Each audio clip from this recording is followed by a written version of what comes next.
Iran ও Israel দুটি দেশই সামরিক দিক থেকে বেশ শক্তিশালী। উভয় দেশই অবস্থান করছে বিশ্বের শীর্ষ 20টি সামরিক শক্তিধর দেশের মধ্যে। সামরিক শক্তিতে 3 ধাপ এগিয়ে ইরান, তবু ইসরায়েলের এত দাপটের কারণ কি? ইসরায়েলের কয়েকটি বড় শহরে গত মঙ্গলবার রাতে অন্তত 180টি ব্যালিস্টিক ক্ষেপণাস্ত্র ছুড়ে হামলা চালিয়েছে ইরান। দেশটির বিপ্লবী গার্ড বাহিনী বলছে, ফিলিস্তিনের গাজায় ইসরায়েলি বাহিনীর চলমান হত্যাকাণ্ড, অতি সম্প্রতি লেবাননে তাদের বিমান হামলা এবং একই সঙ্গে আইআরজিসি, হামাস ও হিজবুল্লাহ নেতাদের হত্যার জবাবে এই হামলা চালানো হয়েছে। বিপ্লবী গার্ড বাহিনী আরও বলছে, মূলত তেল আবিবে ইসরায়েলের 3টি সামরিক ঘাঁটি লক্ষ্য করে মঙ্গলবার হামলা চালানো হয়েছে। ইরানের রাষ্ট্রীয় গণমাধ্যমগুলোর ভাষ্য, তেহরান এবারই প্রথম ফাতাহ হাইপারসনিক ব্যালিস্টিক মিসাইল ব্যবহার করছে। অবশ্য এ বক্তব্য নিরপেক্ষ সূত্রে যাচাই করতে পারেনি আল জাজিরা। এই হামলার প্রতিক্রিয়ায় প্রতিশোধ নেওয়ার অঙ্গীকার করেছেন ইসরায়েলি প্রধানমন্ত্রী। তিনি বলেছেন, ইরান এক বড় ভুল করেছে এবং এজন্য দেশটিকে মূল্য দিতে হবে। অন্যদিকে তেহরানের হামলা প্রতিহত করতে ইসরায়েলকে সহায়তা করা হয়েছে জানিয়ে যুক্তরাষ্ট্র তার ঘনিষ্ঠ মিত্র দেশটির প্রতি সমর্থন অব্যাহত রাখার প্রতিশ্রুতি দিয়েছে। ইরানি হামলার তাৎক্ষণিক প্রতিক্রিয়ায় মঙ্গলবার যুক্তরাষ্ট্রের জাতীয় নিরাপত্তা উপদেষ্টা জ্যাক সুলিভান বলেন, ইসরায়েলের সুরক্ষা ও দেশটিকে হামলা প্রতিহত করার ক্ষেত্রে সহায়তা করতে পেরে আমরা গর্বিত। আমরা স্পষ্ট করে বলছি, ওই হামলার পরিণাম সইতে হবে আর তা হবে মারাত্মক এবং ইসরায়েলের সঙ্গেই কাজ করব। অন্যদিকে বিবিসির এক প্রতিবেদনে বলা হয়েছে, ইসরায়েল ও ইরানের মধ্যে সরাসরি সংঘাত ঘিরে একটি আঞ্চলিক যুদ্ধ শুরুর আশঙ্কা করছেন অনেকেই, কারণ দুটি দেশই সামরিক দিক থেকে বেশ শক্তিশালী। সামরিক শক্তিধর শীর্ষ 20টি দেশের মধ্যে উভয় দেশই অবস্থান করছে। সামরিক সক্ষমতার শীর্ষ দেশগুলোর মধ্যে র্যাঙ্কিংয়ে ইরানের অবস্থান 14 আর ইসরায়েলের অবস্থান 17 নম্বরে। গ্লোবাল ফায়ার পাওয়ারের পরিসংখ্যান অনুযায়ী ইরান সামরিক সক্ষমতার দিক থেকে ইসরায়েলের তুলনায় 3 ধাপ এগিয়ে আছে।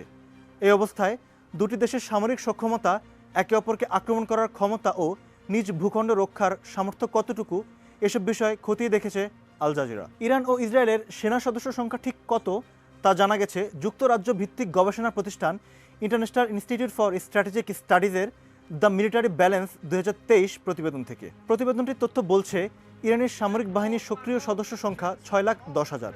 এর মধ্যে 3,50,000 সেনা সদস্য, 1,90,000 বিপ্লবী গার্ড বাহিনীর সদস্য, 18,000 নৌসেনা, 37,000 বিমান সেনা এবং 15,000 বিমান প্রতিরক্ষা সদস্য।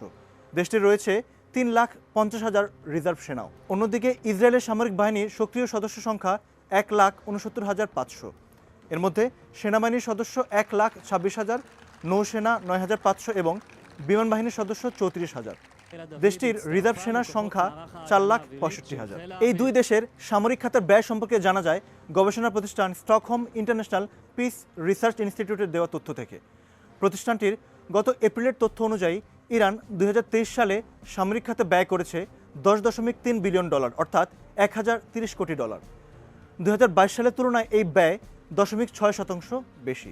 একই সময়ে অর্থাৎ 2023 সালে ইসরায়েলের ব্যয় ছিল $27.5 বিলিয়ন, অর্থাৎ 2,750 কোটি ডলার। এটি 2022 সালের তুলনায় 24% বেশি। গত বছরের 7 অক্টোবর ফিলিস্তিনের গাজায় শুরু করা নজিরবিহীন হামলার কারণে দেশটির ব্যয় এক বছরে এত বেড়েছে বলে ধারণা করা হচ্ছে। যদি আমরা সক্ষমতার দিকটি দেখি, ইরানের আছে 10,513টি ট্যাঙ্ক, 6,798টি কামান এবং 640টিরও বেশি সাঁজোয়া যান। এছাড়া দেশটির সেনাবাহিনীর আছে 50টি হেলিকপ্টার এবং বিপ্লবী গার্ড বাহিনীর আছে আরও 5টি হেলিকপ্টার। বিপরীতে ইসরায়েলের আছে প্রায় 400টি ট্যাঙ্ক, 530টি কামান ও 1,190টি সাঁজোয়া যান। ইরানের বিমান বাহিনীর আছে 312টি যুদ্ধবিমান এবং বিপ্লবী গার্ডের আছে আরও 23টি। এছাড়া দেশটির বিমান বাহিনীর আছে 2টি জঙ্গি হেলিকপ্টার, সেনাবাহিনীর 50টি এবং বিপ্লবী গার্ডের আছে 5টি জঙ্গি হেলিকপ্টার।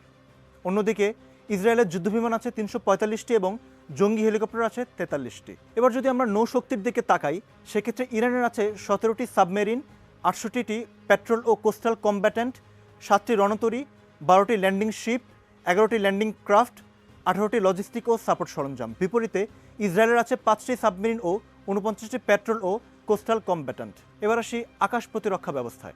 দ্য মিলিটারি ব্যালেন্স 2023 প্রতিবেদন অনুযায়ী ইসরায়েলের আকাশ প্রতিরক্ষা ব্যবস্থা মূলত নির্ভরশীল আয়রন ডোম ব্যবস্থার উপর।